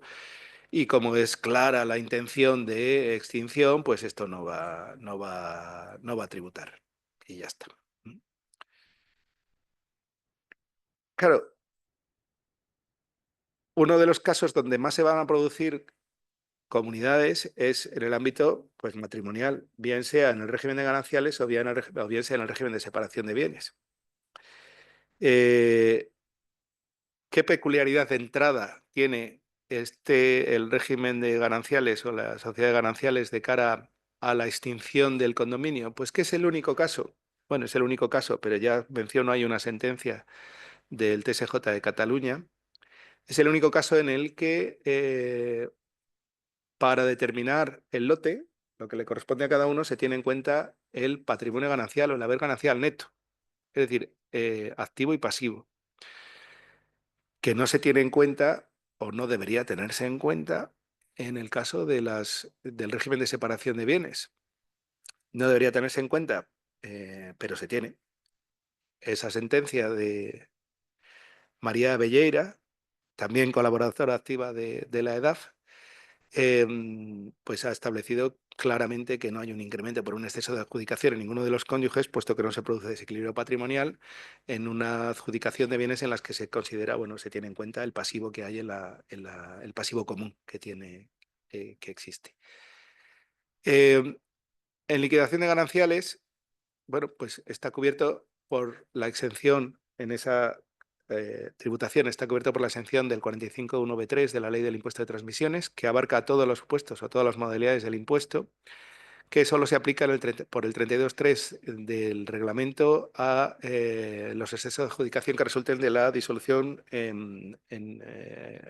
para la adjudicación, o en el caso de la adjudicación a uno de los cónyuges de la vivienda habitual en otro régimen económico del matrimonio. Mencionaba antes o anticipaba qué ocurre con esos actos previos y necesarios para la disolución de las comunidades. Bueno, se venía considerando, bueno, con ciertos matices, pero se venía considerando que eran convenciones diferentes y por tanto actos jurídicos distintos y tributaban cada uno con arreglo a su naturaleza aquellos casos típicos de divisiones horizontales y disolución en un mismo acto o segregaciones y disolución. Llegó el Tribunal Económico Administrativo Central en esas resoluciones del año 19 y del año 21 que interpretó que existía una única convención, que era la extinción del condominio, fundamentada en la inexcusabilidad de esos actos previos para conseguir la extinción, pero hacía, y hago hincapié en ello, matizaba el concepto de esta inexcusabilidad en cuanto a que no todo reparto, no toda división previa era inexcusable para llevar a cabo para evitar esa indivisibilidad de los bienes. De modo que en esas resoluciones el caso concreto eran distintas segregaciones y divisiones que no eran todas ellas necesarias para que los lotes fueran equivalentes. Con lo cual no la aceptó o no se aceptó en todo caso. Eran distintos bienes, eran solares y distintos terrenos que se segregaban para repartirse. Con lo cual algunos de ellos sí se hicieron tributar por este impuesto. Ha llegado finalmente el Tribunal Supremo en esa sentencia de 18 de octubre del año 23, que sigue un criterio y menciona o recoge el previo del año 1998, que establece que el antecedente imprescindible para la división material es bueno, en este caso es una división horizontal. Aquí añado o me refiero al hecho de que las comunidades de bienes empresariales conducen todo, se reconduce todo a la tributación por operaciones societarias. Yo pasaría ya al IRPF.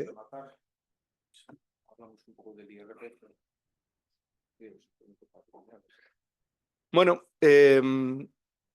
como digo, viene esto en una casación de una sentencia de Valencia que ya identifica claramente que no es lo mismo el presupuesto de hecho del impuesto de transmisiones con el del IRPF, puesto que hecho imponible del IRPF es la alteración de la compensación del patrimonio, cualquier alteración de la composición del patrimonio, que dará lugar en su caso a una ganancia o una pérdida patrimonial. Si bien es cierto que se excepcionan 3 supuestos en lo que aquí nos afecta, que es el supuesto de la división de la cosa común, de las sociedades gananciales o la extinción del régimen económico de participación y en la disolución de comunidades de bienes o en los casos de separación de comuneros. Con la coletilla que se establece al final de la norma, en la que dice que los supuestos a los que se refiere este apartado no podrán dar lugar en ningún caso a la actualización de los valores de los bienes o derechos recibidos. Claro, esto se estaba entendiendo que en realidad no era una causa sino una consecuencia, en el sentido en el que, bueno, nos adjudicamos los bienes con independencia de que haya exceso de adjudicación, ahora voy a volver sobre ello, por el valor que tengan en el momento en el que hacemos la división o la disolución, pero eso no afecta a que cada uno de los que recibamos conserva o deba conservar, o pensábamos que era así, conserve el valor de adquisición original de la copropiedad y también esa fecha de adquisición a efectos pues, de la aplicación de determinadas reglas del impuesto. Aquella resolución del central de la que antes ya hice mención dice, bueno, pues en el caso de que se adjudique a uno de los copropietarios un bien por una mayor cuantía de la que correspondía a su cuota de titularidad, va a tener una alteración patrimonial en el otro u otros copropietarios o comuneros. Es decir, yo recibo además, el que tiene la alteración patrimonial es el otro, es el que recibe de menos. Y en su caso se puede generar, bueno, pues una variación patrimonial que estará sujeta al IRPF, que puede ser una ganancia patrimonial. Claro, la ganancia patrimonial la va a tener por la compensación que yo le haga de ese bien que yo recibo de más con relación a la cuota que a mí me corresponde. De modo que no existe tal alteración patrimonial siempre que los valores de adquisición se correspondan con el valor de mercado de las adjudicaciones efectuadas y las adjudicaciones se correspondan con la respectiva cuota de titularidad, en cuyo caso efectivamente conservan los bienes adjudicados los valores y fechas de adquisición originarios. Bueno, yo, en cuanto llega esta sentencia del año 22 de 10 de octubre, bueno, para mí me costó mucho entenderla, sobre todo por las consecuencias que tiene en la práctica y el criterio que está utilizando o que está permitiendo la Administración Tributaria, porque incluso en el manual de la renta, en el capítulo 11, si no me equivoco, bueno, lo menciono por ahí en alguna parte, menciona ese criterio del central del año 18, en lugar de hacer mención a la sentencia del Tribunal Supremo, menciona el criterio, y claramente deja cerrada una puerta en beneficio del contribuyente, ciertamente, en los casos en los que sí hay actualización de valor, pero las adjudicaciones se corresponden son equivalentes y proporcionales a las participaciones, estableciendo que para ese caso que no hay alteración patrimonial. Y dices, bueno, pues mira, es un consuelo. Yo creo que la sentencia no dice eso. Yo creo que la alteración patrimonial, en el momento en el que se produce cualquier alteración en la composición del patrimonio, se ha producido ya. Y el hecho de que se actualicen los valores, pues es decir, que los valores de la operación en la que se disuelve el condominio son superiores a los de adquisición, pues ahí para mí, ahí lo tengo. Más allá de que no haya o si haya compensación. Bueno, esta sentencia ha sido terriblemente criticada. Es exactamente lo mismo que dice el TSJ de Valencia, pero al revés. Es así. Y aquí, bueno, y se ha quedado. Es decir, estamos hablando de una sentencia del año 22 y ahí está. Y no se va, bueno, yo creo que este criterio no se va a modificar en absoluto. ¿Qué conlleva esto? Pues, bueno, pues de entrada,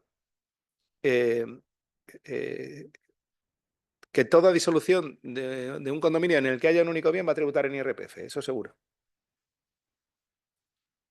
Porque no va a haber más remedio que adjudicárselo a uno y compensará en dinero al otro, con lo cual esto es equivalente, bueno, pues lo que siempre se ha dicho de forma coloquial, muchas veces en la notaría, cuando se hace una extinción de un condominio, de bueno, esto es una venta, no, es una extinción de condominio. Bueno, pues ya tenemos que el efecto en IRPF como si fuera una venta. Claro, ¿quiénes valoran? Porque yo me voy a la notaría a hacer una escritura de extinción de condominio y soy yo el que da el valor de los bienes. Y aquí entra en juego el valor de referencia. Pero claro, el valor de referencia, ¿cómo entra en juego? A ver, entra en juego. ¿Entra en juego o no entra en juego? Tributos ahí, en esa consulta de julio del año 22, dice que para determinar, bueno, es el último párrafo además y está bien enmarcado de una consulta muy larga, aquí la tengo, dice, para determinar el valor de transmisión se parte del importe real por el que la enajenación se hubiese efectuado, tomándose como tal el efectivamente satisfecho. Habla del IRPF, siempre que no resulte inferior al valor normal de mercado, en cuyo caso prevalecerá este. Bueno, a ver, el valor de referencia, en principio, es un valor de mercado o pretende ser el valor de mercado con el coeficiente corrector que se aplica para que nunca sea superior al valor de mercado. La norma del IRPF sí que tiene una cláusula residual en relación a las ganancias patrimoniales que dice que en ningún caso el valor de transmisión será inferior al valor de mercado. Bueno, de momento nos lo han dejado fuera de esta ecuación, es decir, no implica que necesariamente deba de ser el valor de referencia el que yo deba consignar en los bienes. Ahora voy a hablar también de los efectos en los otros impuestos, a los efectos de establecer esa valoración de los distintos bienes para llevar a cabo su adjudicación en la extinción del condominio. Claro, ¿qué ocurre? Y Tributos sí que lo está diciendo con relación a la base imponible en el supuesto de transmisiones patrimoniales y en el supuesto de actos jurídicos documentados, y nos está diciendo que los excesos de adjudicación tendrán, bueno, y deja ver o deja entender que sí que se tiene en cuenta el valor de referencia para valorar esos excesos de adjudicación a los efectos de esos otros dos impuestos. Bueno, en el IRPF parece que están dejando a voluntad del contribuyente valorar los bienes con sus valores históricos, en cuyo caso se mantienen las fechas y los valores de adquisición, o de actualizar los valores. En lo que entendíamos que era una consecuencia, esa cláusula final del 32 del IRPF, parece que no, que en el momento en el que haya actualización del valor va a surgir la posibilidad de que se aflore una ganancia patrimonial, en todo caso la alteración patrimonial. Claro, esto nos ha llevado también a calcular cómo demonios determinamos cuál es esa ganancia patrimonial. Bueno, el cálculo de la ganancia se determina en función del porcentaje del importe de la compensación sobre el valor del bien que da lugar a ese exceso de adjudicación que se aplica sobre la parte del valor de adquisición del mismo para determinar la ganancia. Es como si fuera una venta. Claro, y esto no es inocuo, porque si tengo una comunidad que tiene un bien o dos bienes en los que haya diferencias de valoración, pues no tengo muchas dudas, pero tendré que buscar aquel o identificar aquel que tenga un valor de adquisición más alto para indicar que el exceso de adjudicación se produce sobre ese bien. y no sobre otros, en la medida en que pueda. ¿Y esto cómo lo hago? Pues no me queda más remedio que hacer una manifestación en la escritura en la que instrumento la extinción del condominio, porque las diferencias son muy sustanciales. Si tengo un bien que por antigüedad tenía un valor de adquisición muy bajo y coloco en él o identifico en él el exceso de adjudicación, pues estoy haciendo una tributación en IRPF tremenda. Y al revés, si tengo un bien que ha sido adquirido recientemente con un valor de adquisición alto, pues tendré muy poca alteración o muy poca ganancia patrimonial. Recuerdo, bueno, ya ni quiero plantearme el hecho, que no se está haciendo, evidentemente, de que esto tributase la base general en lugar de la base imponible del ahorro. Base imponible del ahorro que también está subiendo pues prácticamente como la espuma y en determinados casos está siendo equiparable a la base general. Claro, también tenemos otras circunstancias que tenemos que analizar. En el IRPF, bueno, el criterio de imputación en función de que pueda aplazarse esa compensación en el tiempo, imputando la ganancia en función de los cobros, pero también tengo otras circunstancias, como son los casos de las transmisiones de la vivienda habitual de mayores de 65 años, o también la reinversión de ellos en rentas vitalicias, o la reinversión de vivienda habitual, o incluso los casos de dación en pago de ejecución hipotecaria. Y también es verdad que hay ese supuesto extraño que estaba por ahí coleando de aquella época de crisis, que fue una cosa muy rara que se hizo sobre la tributación solamente del 50% del incremento en el caso de transmisión de inmuebles que habían sido adquiridos entre el 12 de mayo del año 2012 y el 31 de diciembre de ese año. Y yo creo que hasta aquí. Muchísimas gracias. Ante todo, muchísimas gracias, Fernando, porque desde luego nos has metido un mar de dudas y el que duda sabe, con lo cual, pues desde luego nos has justificado la necesidad de esta ponencia. Y yo creo que ha sido un acierto que la primera ponencia que hayamos hecho de temas fiscales en esta cátedra haya sido sobre esta materia. Queríamos abrir un turno de debate sobre bueno, pues dudas que podáis tener alguno de los asistentes. Habría que reducir quizás la pantalla por si alguno de los que están en casa nos quieren plantear alguna cosa. ¿En la sala hay alguien que quiera plantear algún tema de los que habitualmente nos podemos plantear? Y que les surja la duda. Mira, echa un vistazo ahí al chat. Primero el sonido, desconectado el sonido. Sí, ahora ya se puede conectar el sonido por si alguien de los que está en casa quiere plantear alguna pregunta. Hay una pregunta de Francisco Pretus. Sí, hola. ¿Se me oye? Sí. Muchas gracias. Muy deprisa. Cuando disolvemos la comunidad y, por ejemplo, en un matrimonio hay una primera vivienda que se compró al principio, que costó muy poco dinero, y para hacerlo fácil, una segunda residencia que se compró mucho más tarde y costó mucho más. Y pongamos, para hacerlo fácil, valen igual. Y cada uno se lleva una. Entendéis que, y vamos a suponer que no hay compensación, no hay IRPF, pero cuando se produzca la venta futura de esa vivienda, entendéis que vamos a suponer que la mujer se queda con la primera vivienda, que costó muy poco dinero. Cuando ella venda, ¿su coste será el coste de esa primera vivienda, lo que le costó a los dos? ¿O será el coste de la mitad que ella compró, muy barata, pero también el coste de la mitad de la segunda residencia, que fue mucho más cara, y que es lo que ella, digamos, entregó a cambio de tener la primera vivienda? Es decir, ¿el valor de coste es el de la vivienda o el de las cuotas de la comunidad de la persona que se adjudicó luego esa vivienda? Bueno, en mi opinión, el criterio de Hacienda es claro en este sentido. Si en la adjudicación, si en la extinción del condominio no se ha producido alteración patrimonial y no se produce alteración patrimonial, aunque se actualice el valor, insisto, hay menciono que hay en la propia página web, en el manual de la agencia tributaria, hay un cuadro que prevé todas estas posibilidades. Lo curioso es que es sobre la base de la resolución del Central y no sobre la sentencia del Supremo. Pero bueno, lo que viene a decir es que no habiendo alteración patrimonial, conservan, y en las adjudicaciones cada adjudicatario conserva el valor original y la fecha original de adquisición del bien. Con lo cual hay una trasvase, porque la mujer, en mi ejemplo, pagó un precio bajo por la mitad de una vivienda, pero luego por la otra pagó un precio más alto. O sea que su ganancia, si al final cuando venda esa vivienda, aparte de la exención de vivienda y otras cosas, el valor de coste es el original de la vivienda del 100%, claro, ahí hay un impuesto diferido muy importante. Sí, sí. Es la coletilla final de la norma que dice que no se producirá actualización en ningún caso. Ok. Y en cambio, el que se adjudica la segunda vivienda, como era cara, pues igual no tiene plusvalía, porque ya la compró en otro momento o sea, que han partido por la mitad, pero uno se ha llevado una carga de impuestos más, entre comillas, injusta.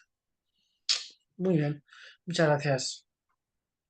Tenemos otra pregunta de los asistentes virtuales, María Eugenia, que pregunta sobre qué ocurre cuando hay una compensación con otros bienes privativos. Se ha tratado por Estefanía y va a contestar. Sí, muchas gracias por la pregunta. Efectivamente, lo que venía entendiendo la Dirección General de Tributos es que en esos casos existía una permuta. Sin embargo, en la última jurisprudencia del Tribunal Supremo se viene admitiendo como medio de compensación, al igual que el dinero o la asunción de deudas hipotecarias, se viene admitiendo también la compensación con bienes privativos. En esos casos, digamos, el no adjudicatario al que se le compensa sí que tiene que tributar por transmisiones patrimoniales onerosas. Pero a efectos de disolución del condominio se entiende que esa compensación es igual de válida que si hubiese habido un pago en efectivo o una asunción de deuda hipotecaria. Y que en ese caso, si hay una extinción del condominio con adjudicación de un bien indivisible y esa compensación con bienes privativos, cumpliría los requisitos del supuesto de no sujeción del artículo 7.2b. Y de hecho, por lo que he visto, el Tribunal Superior de Justicia de Asturias lo está admitiendo con total tranquilidad.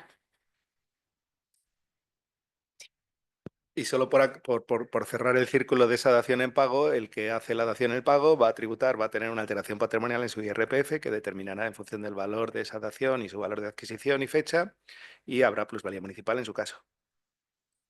Pero por esa dación en pago. En la sala, ¿alguna pregunta? Tenemos una, David.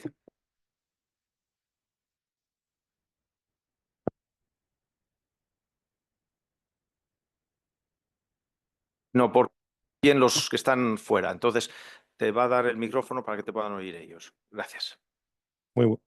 Muchas gracias. Lo que quería preguntar era, a efectos del impuesto de transmisiones, en el hecho imponible se excluye como exceso de adjudicación las alternativas de la indivisibilidad de los bienes, etc. Sin embargo, en la ley de renta, cuando excluye lo que considera una alteración patrimonial, simplemente dice la disolución de la cosa común. Entonces, ¿se entiende que no es una disolución de la cosa común cuando hay excesos de adjudicación? ¿Porque hemos mezclado los conceptos o es una cosa mía? No sé si me explico. Creo que no. Voy a intentar explicarme de nuevo. Una disolución de una sociedad de gananciales requiere necesariamente el equilibrio completo para que en el impuesto sobre la renta se considere que no hay una alteración patrimonial. ¿Se entiende lo que quiero decir? Vamos a ver.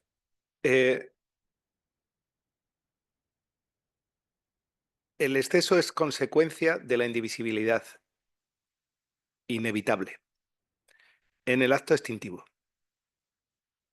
Y si no hay... En el IRPF, el hecho imponible es la alteración en la composición del patrimonio. Yo tengo un bien en común y esa comunidad se extingue. O sea, mi patrimonio se ha alterado por esa circunstancia. O sea, ese acto, ese negocio jurídico altera la composición de mi patrimonio. Yo tenía el 50% de algo, de dos bienes, vamos a suponer, dos bienes, el caso. Vamos a imaginarnos un supuesto en el que hay dos bienes adquiridos por distintas fechas, por distintos valores, que hoy tienen el mismo valor y es el valor de mercado. Y uno se adjudica un bien y otro. Y ya se ha extinguido la comunidad. Vamos a incluso a suponer que se adquirieron a la vez, vaya, para que tampoco haya ninguna, ni si son dos comunidades, ni una. Mi patrimonio se ha modificado, pero me excluye de tributación el hecho de que yo no recibo más de lo que me corresponde por mi cuota. No sé, esto no sé si te está contestando a tu... Igual yo no me explico muy bien. Lo que quiero decir es, entiendo tu ejemplo, pero lo que digo es, la ley de renta dice una cosa tan sencilla como no existe en particular con motivo de la disolución del prohibido, o con motivo de la disolución de las sociedades gananciales, o con motivo de la división de la cosa común. Punto. Que haya excesos o no haya excesos no está regulado, así como en las emisiones. Establece expresamente los supuestos que se asimilan a una transmisión. En renta no veo que haya un supuesto en el que diga, ojo, si la división de la cosa común no es perfecta, entonces no se considera que existe una alteración patrimonial. Y como no lo dice, yo no lo veo. Lo que dice el Tribunal Supremo se refiere al hecho de la alteración, de la tributación por la compensación percibida por un comunero. Dice, la compensación percibida por un comunero a quien no se adjudica el bien cuando se disuelve el condominio comporta para dicho comunero la existencia de una ganancia patrimonial cuando exista una actualización del valor del bien entre el momento de la adquisición y el de su adjudicación y esa diferencia sea positiva. Es que yo voy antes, no estoy alargando, pero yo voy a que no tenemos que entrar en los valores si no hay alteración en la división de la cosa común. Porque no me está diciendo que no hay alteración en la división de la cosa común con compensación o sin compensación. No sé si me estoy explicando. O sea, me falta la coletilla. Yo creo que sí. Es un poco el tema que tú trataste. Vamos a suponer una primera residencia comprada hace 40 años por un precio bajo y una segunda residencia comprada hace 10 en pleno boom a un precio muy alto. Disuelven el matrimonio y uno se adjudica, ellos lo consideran más o menos del mismo valor, uno se queda un inmueble y otro inmueble. Si coges los valores de adquisición a efectos de IRPF hay una gran diferencia, lo que tú decías. Oiga, cuando vaya a vender usted esto, tenga cuidado porque lo compró a un valor ridículo hace 40 años, ¿no? Pero que ahora, en la extinción de condominio, no habría repercusiones en el IRPF. ¿Vas un poco por ese ejemplo? No exactamente. No exactamente. O sea, yo...